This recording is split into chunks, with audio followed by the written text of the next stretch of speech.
Tilapia daw mahal. Ingat ka, madulas ha. Madulas. Ang aga nag-resign ng kuha, palengke. Ito mahal oh.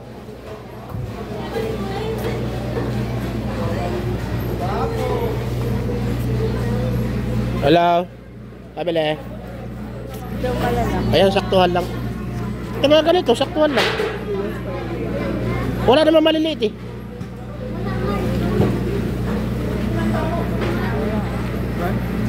Yung maliliit lang, medyo maliliit lang daw pang dugi. Okay, kung mas maliit pa dyan, mas maganda itong ganito. O yan mga ganyan. 2 kilo. Sige, okay, mga ganyan kalalaki tol. Mga ganito. Pwede na yan. Excuse me. Ay, sorry po. Pakalis ko sa rin tol, palis bito ka.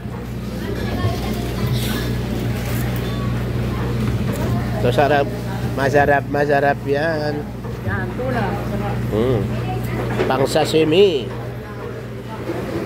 Malalaki ng burador oh. Itong masarap guys, burador. Sige tol, palinis. Magkano nga pala kilo nun? Ha? Biyara mo na, asawa ko tunay. Ikaw sinabihan, di ako. Hello, 1 kg. Pakaliskis din tol ha. Ang aga nakatapos ng palengke ngayon guys. Ang bilis nakaubos ng mga iba no. Ay, iba hindi nagbukas.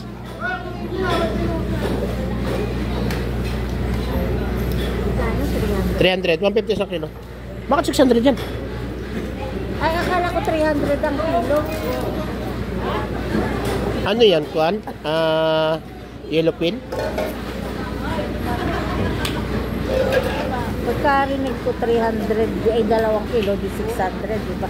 Pang ihaw, oh, sarap. Yung iba pala hindi nagbukas.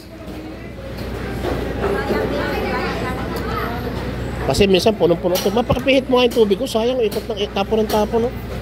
O hayaan mo na. Talagang ano na yan. Sayang.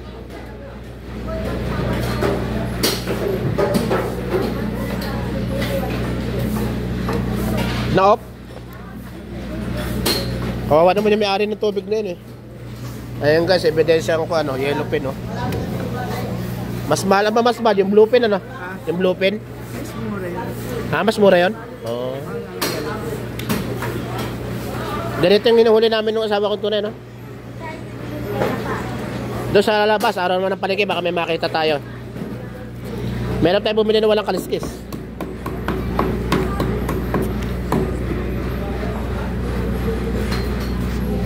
Pangat, pang sigang. Sige pala mahal ko. Bye bye, love you.